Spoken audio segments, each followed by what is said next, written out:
A Rota do Turismo nasceu para você, mulher, que ama viajar e descobrir o turismo regional brasileiro. Também é um canal de comunicação para as mulheres unidas, aquelas que sentem prazer em ver o sucesso de outras mulheres. Tenha todas as notícias na palma da sua mão. E se você quiser mostrar o seu negócio, saiba que aqui é o local perfeito para você. Rota do Turismo. Aqui você atrai mais pessoas para o seu negócio.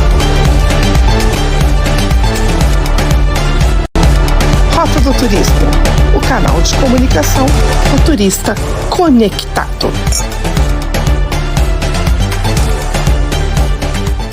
Olá! Hoje nós estamos recebendo aqui na Rota do Turismo a escritora Vera Ferrante, que além de escritora também é minha amiga e sempre atuou na comunicação. Mas ninguém melhor do que explicar quem é Vera Ferrante é a própria. Olá, Vera, bem-vinda à Rota do Turismo. Olá, Adriana. Vera, quem é você? Conta pra gente. Como surgiu a escritora Vera Ferrante? Adriana, essa caminhada minha na parte da cultura, da literatura, tudo, foi um pouco sem querer. E após a minha aposentadoria da nossa Caixa Nosso Banco, eu fui fazer programa de rádio FM. E aí abriu um jornal, agora Sertãozinho, e o Eduardo Leone, que era o diretor do jornal, me convidou para fazer parte da equipe. Então, tudo começou lá em 2001, a parte de escrever, né? E aí a gente foi desenvolvendo, fui pegando o gosto e fui desenvolvendo um estilo próprio, uns assuntos que as pessoas gostam, e aí fui caminhando em cima disso. E quando você estava no Agora Sertãozinho, eu lembro que um ponto que mais chamou a atenção de toda a sociedade foi quando você começou a contar as histórias da nossa gente, foi isso? Isso. História das famílias de Sertãozinho, né? Que chamava, era uma página, meia página, depois uma página toda, Sertãozinho conta a sua história. Ali eu ia em busca das famílias tidas como tradicionais ou antigas, mas que tinham um fundo assim da imigração. Então, pegava muito italiano, espanhol, japonês, alemão, austríaco. Então, o que eu fazia? Eu ia entrevistar essas famílias para contar a história delas aqui e como a contribuição da família para o crescimento da cidade. E isso daí, como você disse, né, pegou legal mesmo. E aí você viu a necessidade de estar transcrevendo essas histórias para um livro. Em 2003, nós fizemos um livro com as primeiras 53 famílias, se eu não me engano. As que foram publicadas no jornal agora, foi feita uma compilação para o livro, com o mesmo nome, né? Sertãozinho Conta a Sua História. Foi uma tiragem muito boa, por sinal, que teve, assim, vamos falar assim, que foi muito bem aceito. É um livro que muitas pessoas compraram e mandaram para fora do Brasil. O livro foi para Tasmânia, foi para a Inglaterra, foi para Portugal, que as famílias compravam e mandavam para as famílias deles que moraram nessas cidades, cuja imigração começou lá. Então, foi assim, foi muito bom ter feito aquele livro. E depois tem mais 230, 250 famílias que não foram publicados no livro. Não foi feita a segunda edição, porém, eu continuei batalhando e fazendo a publicação no jornal agora. No total, quantas famílias você entrevistou, Vera? Acredito, Adriana, que foram entre 250 e 280 famílias. Foram muitas famílias, mas muita mesmo. Eu fiz muita visita em sítios, porque eu ia em busca dos mais velhos para poder saber a história, e eles estavam em sítios, né? Em fazendas. cidade da região. Eu cheguei em Guariba, Matão, Jaboticabal, Taquaritinga, Ribeirão Preto foi várias vezes, em busca de pessoas que sabiam a história das famílias que vieram para Sertãozinho, lá no começo do serviço de imigração. Ô, Vera, e quantos livros no total você já escreveu? O primeiro livro foi esse, né? O Sertãozinho Conta a Sua História. O segundo foi um livro que eu fiz da minha mãe, Pequenas Histórias de uma Grande Mulher, quando ela completou 90 anos. Então, foi em 2016. Se chama Pequenas, Pequenas Histórias de uma Grande Mulher. Depois eu fiz, esse é o segundo. Depois eu fiz o terceiro, que é Uma Grande Mulher. É de uma prima minha de Ribeirão Preto, embora ela nasceu em Sertãozinho, mas ela foi pequena para Ribeirão Preto e mora lá. É um pouco a história da vida dela, quando ela fez 61 anos. Então, foi um presente que eu fiz contando a vida dela. E uma participação muito ativa no livro Silêncio Verde, conta a história do ator e diretor de teatro Alvim Barbosa, um mineiro que foi também um pouco assim criado em Ribeirão Preto, trabalhou muito no Rio de Janeiro, irmão de uma amicíssima minha de Ribeirão Preto, da Odair. Então, foi uma participação muito ativa nesse livro, do Alvim. E agora, esse último, que é o meu livro. Esse eu terminei ele foi rodado esse mês, ele ficou pronto esse mês. E eu acabei de receber a minha edição. Olha aqui, gente. 70 anos mal dormidos e bem vividos. Você tem insônia, Vera Ferrante? Não, não. Sabe, Adriana, a minha família era muito simples, muito pobre, e o meu objetivo de vida era trabalhar, não era estudar, era trabalhar, era pôr o alimento dentro de casa. Então, quando eu vi a possibilidade de trabalhar em dois lugares, não medi esforços. Antes de eu entrar no banco, eu já tinha o hábito de trabalhar em dois lugares. Quando eu estava na lavoura, que eu saí da lavoura, comecei a trabalhar em Sertãozinho, não deu muito certo, voltei para a lavoura. Aos domingos, eu tinha um outro serviço aqui em Sertãozinho, no lava-car automático. Quando comecei a trabalhar em Ribeirão, terminei os estudos, né, supletivo, eu fui trabalhar à noite numa escola de inglês do sertanezinho Milton Magro, que chama Cultura Inglesa, lá em Ribeirão. De dia, eu ia cedo para Ribeirão, de dia eu trabalhava numa empresa, à noite eu ia para essa escola, na Cultura Inglesa. Quando aprovado no concurso da nossa Caixa Nosso Banco, que eu fui para lá, eu fui trabalhar em Garapava, logo voltei para Ribeirão, após 8, 9 meses, voltei para Ribeirão para trabalhar à noite. Então, eu trabalhava à noite no banco, mas o dia era muito comprido para eu ficar à toa. Então, fui trabalhar de dia em um lugar e à noite no banco. Quer dizer, eu dormia pouco. Então, eu falo assim, foram mal dormidos por causa disso. Trabalhar em dois lugares e descansar muito pouco. Mas valeu a pena. E aí, em homenagem aos seus 70 anos, que você fez agora esse mês de julho, você resolveu contar a sua história. Isso, eu sempre pensei, porque como eu tive um AVC, eu corro o risco de esquecer as coisas, é um risco muito grande. Me foi explicado assim, que antes do AVC, o que estava fixo, eu posso esquecer talvez por causa da idade, não por causa do AVC, mas aquilo lá está registrado. O registro agora é muito pouco que fica na minha memória. Então, essa preocupação me fez pensar assim: eu vou escrever um livro contando um pouco da história, porque 70 anos não se escreve assim também, não, né? Não. Então, eu comecei, foi mais de 2 anos aí escrevendo um pouco por dia, tudo escrevendo. Eu falei, eu vou pôr no papel. Aí eu peguei a história lá da minha família que veio da Espanha, peguei um pouco da que veio da Itália e outro pouco que veio da Áustria. E aí eu comecei a história lá atrás, para chegar agora em 2000, no comecinho de 2024. Então, tem um pouquinho por por mês, um pouquinho de cada ano, está no livro. Não tudo, que não tem condições, o livro ficou muito grande, muitas páginas.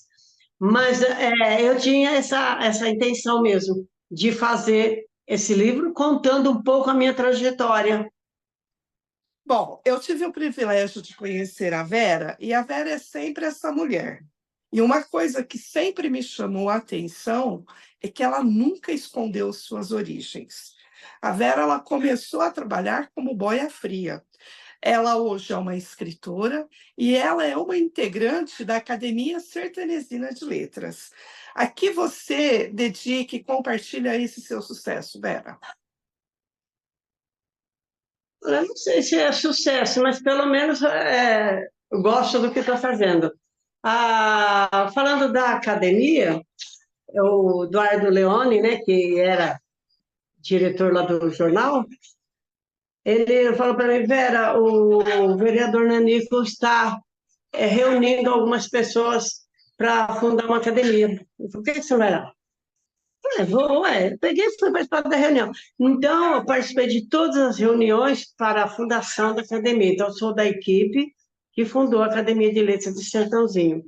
E a gente vem trabalhando para divulgar, né, na cidade, entre as pessoas, a cultura da cidade, a história da cidade, das pessoas, tudo. E agora a gente até já estamos com uma sede nova ali na Praça 21 de Abril, na antiga biblioteca. Então, eu gosto muito, estou gostando muito de fazer parte da Academia de Letras, de escrever. Agora, se é sucesso, eu não sei. Mas se os outros estão gostando, melhor ainda, né? Então, e como que você fala, qual é a motivação que você tenta levar para esses jovens de não desistir dos seus sonhos? Porque quando a Vera era pequenininha e trabalhava lá na roça, você já almejava estar hoje aonde você está? Ou não? Isso nem passava pela tua cabeça? Não, não. Para mim, o mundo que eu não tinha assim, muita eu não tinha nenhum acesso a livros, né? A única coisa que eu tinha em casa para ler era aquele antigo carnê do Baú da Felicidade, que minha mãe me obrigava a ler à noite, as cláusulas, eu sabia quase que decor, daquele carnê do Silvio Santos. Era a única coisa que tinha.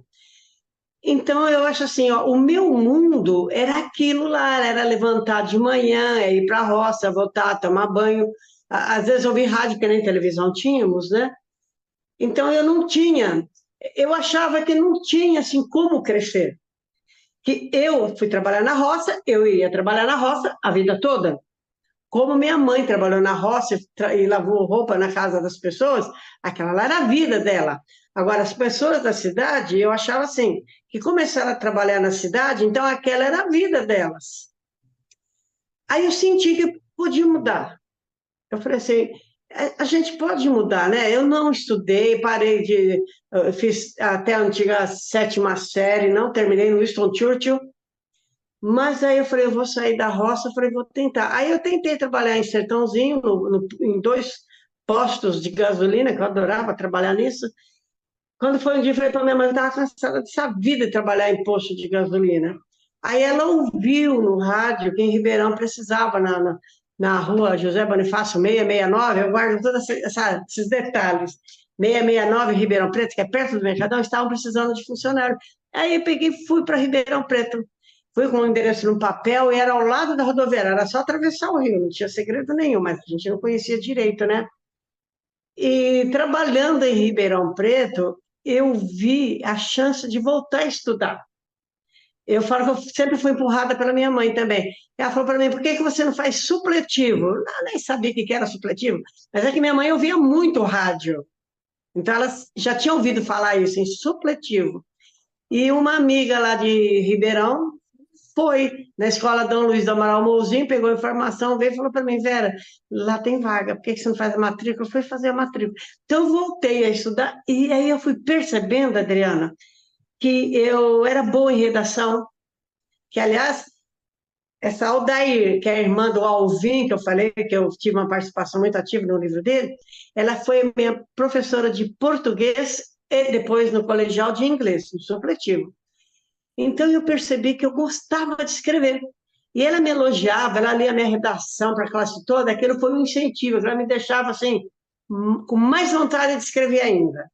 Os trabalhos da escola eram uma equipe, mas eu, como todos moravam em Ribeirão e eu em Sertãozinho, eu fazia todo o trabalho, que era escrever, não tinha internet, eu escrevia tudo e depois eles iam ler lá na frente.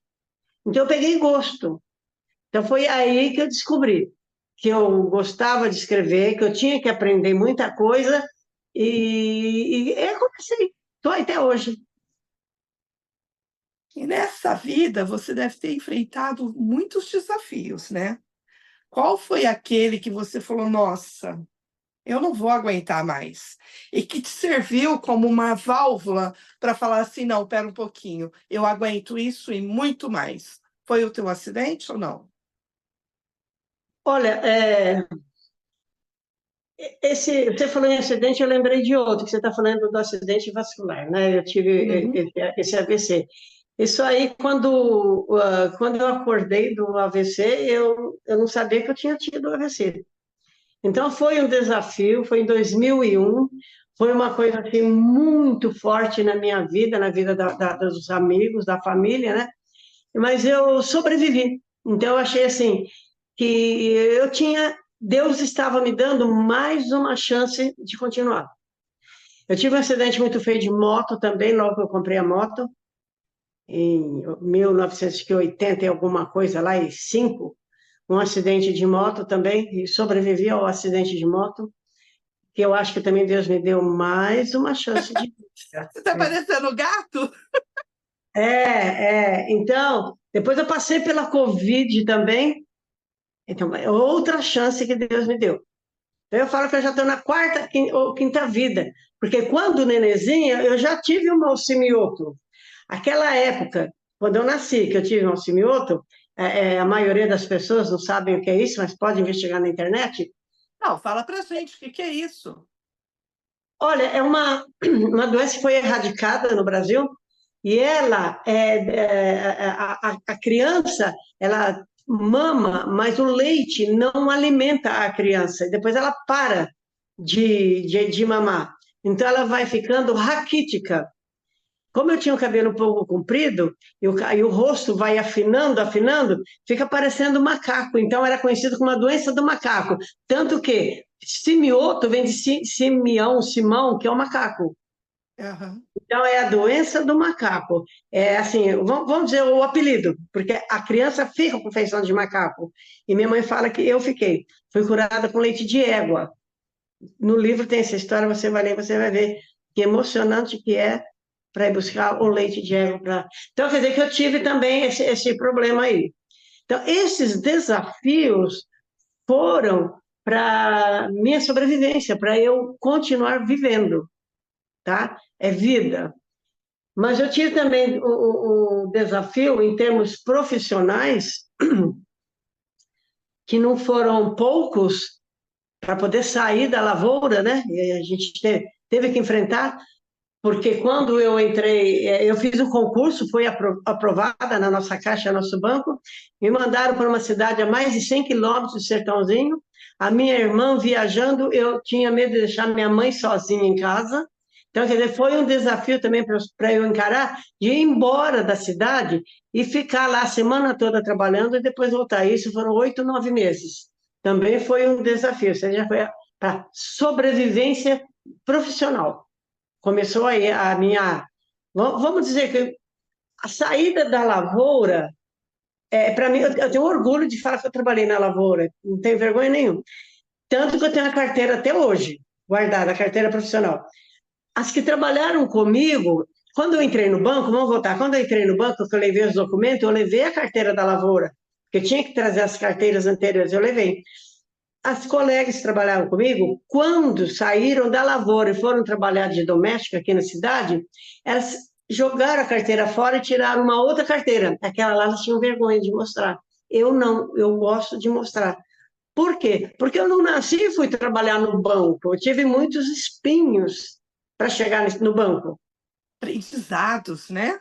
Muitas pedras, né? Não só eu, mas todos que entraram lá.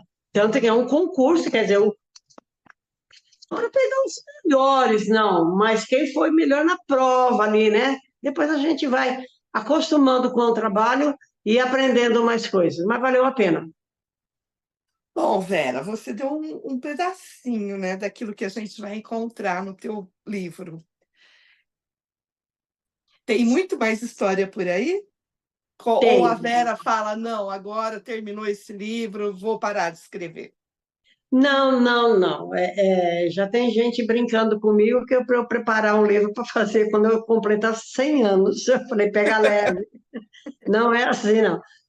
Olha, eu acho que para escrever livro, eu acho que não mais, porque não faz sentido eu daqui 5 anos fazer outro livro sobre minha vida, ou daqui 10 anos, não faz sentido isso aí.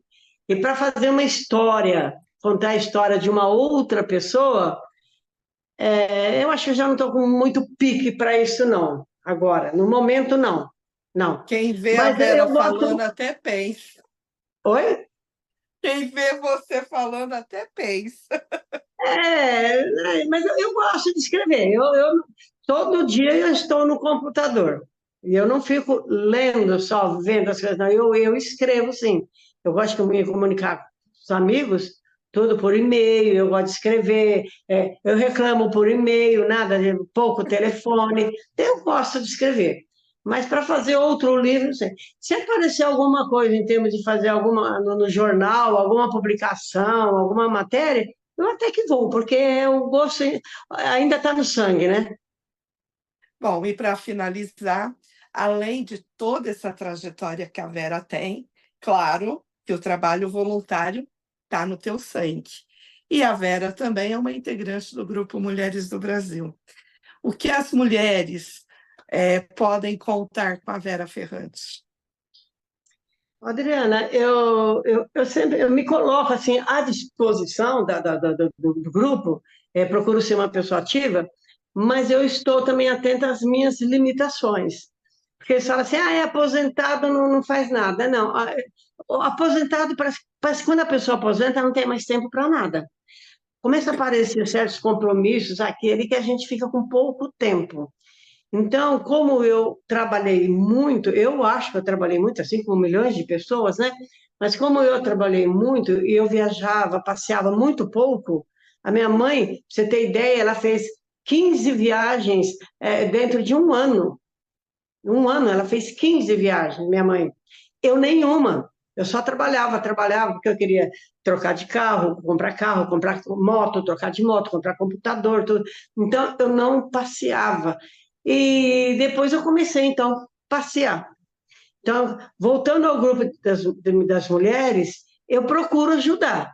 Eu poderia até fazer mais também, mas aí eu acho que a minha limitação agora, eu estou mais atenta a ela, sabe? Mas você está ajudando, dando informação, mostrando. Através da comunicação, você tem feito muito isso, né, Vera? Sim, mas eu acho assim que talvez as pessoas esperam mais de mim, porque eu fui uma pessoa muito ativa. Alguns anos atrás eu era muito ativa. Eu falei, agora eu vou deixar para a moçada, não vou fazer mais nada, não. Então eu sinto a diferença comigo, 15 anos atrás e agora, eu sinto essa diferença. Mas eu tenho que dar um break também nas minhas atividades para eu poder descansar, para aproveitar e passear, viajar, mesmo que seja em Miguelópolis, lá no clube, mesmo que seja lá, mesmo que seja Franca, ver os amigos. Então, eu preciso fazer isso. Eu preciso agora me dedicar um pouquinho para mim. Eu preciso dessa dedicação. Que bom, Vera. Eu fiquei muito feliz de estar falando com você. Desejo todo sucesso na tua trajetória e conto com você, porque você fala que, eu vou dedicar, mas quando a gente fala, Vera, preciso de help, você está sempre ali. Muito obrigada, viu, Vera? Eu falei poucos nãos na minha vida, sabe? O não fazia muito parte do meu dicionário, não. Dificilmente eu falo não. Mas estamos aí. Eu estou à tua disposição, Adriana, que eu considero você a nossa mestre aqui em Sertãozinho, no Grupo Mulheres do Brasil. eu me coloco à disposição, estou prestes a ajudar. Alguma coisa que não dá para fazer, como eu falei, mas eu queria também agradecer o convite para fazer essa gravação. Muito obrigado. Isso aí é muito importante para a gente, ainda mais quando a gente tem um livro que acabou de sair da gráfica, né?